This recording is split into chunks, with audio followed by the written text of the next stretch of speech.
বার্সেলোনায় দুজনেরই যাত্রাটা শুরু লা মাসিয়া থেকে। পারফরমেন্স দিয়ে দুজনেই বিশ্বে পরিচিত হচ্ছে একইভাবে। তাই অনেকেই লামিনে ইয়ামালকে তুলনা করছেন আর্জেন্টাইন তারকা লিওনেল মেসির সঙ্গে। বিষয়টিতে আনন্দ পেলেও সোজা ভাষায় ইয়ামাল জানিয়ে দিয়েছে মেসির মতো হওয়া অসম্ভব।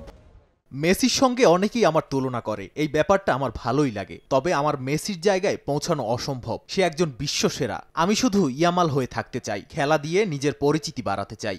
মেসির সঙ্গে ইয়ামালের পরিচিতি বহু আগ থেকে। 2007 সালের চ্যারিটি এক প্রোগ্রামে 6 মাসের ইয়ামালকে মেসির গোসল করানোর ছবি আলোড়ন ফেলেছে নেট দুনিয়ায়। মেসিও হয়তো জানতো না ছোট্ট এই শিশুটি একদিন ফুটবল বিশ্বে জন্ম দেবে আলোচনার। সে ওই সময় তার কিছু ক্ষমতা আমার মধ্যে দিয়ে দিয়েছে। আমার এখনও তার মতো নিজের দেশ ও ক্লাবকে অনেক কিছু দেওয়ার বাকি আছে। ইয়ামালের কাছে মেসির মতো হওয়া অসম্ভব হলেও 17 বছর বয়সী ফুটবল বিশ্বে নিজেকে আলাদাভাবে চিনিয়েছেন তিনি। ইউরো চ্যাম্পিয়নশিপে দুর্দান্ত পারফরমেন্সের পর 100 মিলিয়ন ইউরোতে গিয়ে দাঁড়িয়েছে তার মার্কেট ভ্যালু। তবে এতে খুশি হওয়ার চেয়ে কষ্টটাই বেশি পাচ্ছেন এই স্প্যানিশ ফুটবলার।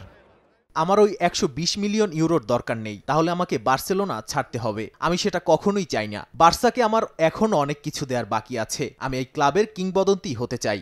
2023 সালে মাত্র 15 বছর বয়সে বার্সেলোনায় অভিষেক হয় লামিনে ইয়ামালের। এখন পর্যন্ত বার্সার হয়ে 55 ম্যাচে মোট 8 গোল করেছেন লামিনে ইয়ামাল। তামিম হোসেন, সময় সংবাদ।